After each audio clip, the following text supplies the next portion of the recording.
Technical centre নির্মাণের জন্য FIFA development প্রজেক্টের আওতায় প্রায় ৩০ কোটি টাকা পাওয়ার কথা রয়েছে বাংলাদেশ ফুটবল ফেডারেশন বাফুফের। ডিসেম্বরের মধ্যে নির্মাণ কাজ শুরু না করলে বরাদ্দ ফেরত যাওয়ার শঙ্কা রয়েছে। তবে ফান্ড ফেরত যাওয়ার আশঙ্কা নেই বলে আশ্বস্ত করেছেন যুব ও ক্রীড়া উপদেষ্টা আসিফ মাহমুদ সজীব ভুঁইয়া। সকালে ফিফা ফরওয়ার্ড প্রজেক্টের আওতায় নির্মিত কমলাপুর স্টেডিয়াম ও বাফুফে ভবনের পাশে কৃত্রিম ঘাসের মাঠের উদ্বোধন করতে এসে তিনি একথা বলেন। পরাগ আরমানের রিপোর্ট।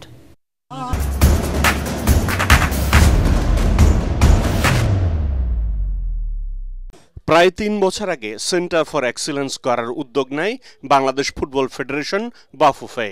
প্রথমে কক্সবাজারের রামু উপজেলার কুনিয়াপালং, পরে একই জেলার রশিদনগরে জমি বরাদ্দ দেয়া হয়। এখন প্রকল্পটি যুব ও ক্রীড়া মন্ত্রণালয়ের অনুমোদনের অপেক্ষায়। অনুমোদন পেলেই কাজ শুরু করবে বাফুফে। তা না হলে ফিফার বরাদ্দ ফেরত যাওয়ার শঙ্কাও রয়েছে।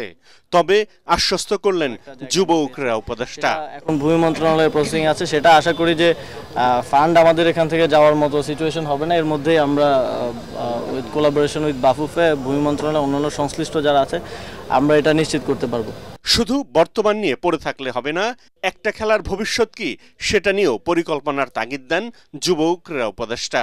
আমরা ফুটবল থেকে কি অ্যাচিভ করতে চাই, ক্রিকেট থেকে কি অ্যাচিভ করতে চাই, এবং অন্যান্য স্পোর্টসেও যেখানে আমাদের সম্ভাবনা আছে, এবং অলিম্পিক থেকে আমরা কি অ্যাচিভ করতে চাই, একটা ভিশন সেট করে সেই অনুযায়ী আসলে কাজ করতে হবে। বাফুফে ভবনের পাশের কৃত্রিম ঘাসের মাঠের উদ্বোধন করার পর সভাপতি তাবিদ আউয়াল বলেন, এ মাঠে আগের মতোই সবাই মিলেমিশে খেলতে পারবে।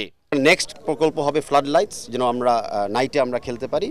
আর যেগুলো হলো ইজি কাজ, গ্যালারিগুলো মেরামত করা, ড্রেসিং রুমকে আপগ্রেড করা, সেগুলো অলরেডি আমাদের প্ল্যানে আছে। মাঠের অপেক্ষায় ছিলাম, মাঠটা যখন পেয়ে গেছি বাকি কাজ এই ডিসেম্বরের ভিতরে শেষ করে ফেলবো। ফুটবল ফেডারেশন প্রতিষ্ঠার ৫৩ বছরেও নিজস্ব মাঠ পায়নি বাফুফে। ফিফার অর্থায়নে টেকনিক্যাল সেন্টার হলে সেই অপূর্ণতা কিছুটা পূরণ হবে। মাঠসহ আধুনিক সব সুযোগ সুবিধা থাকবে সেখানে। এমনকি ফুটবলারদের জন্য একাডেমিক ভবন তৈরির পরিকল্পনাও আছে বাফুফের। পরাগ আরমান, এটিএন বাংলা, ঢাকা।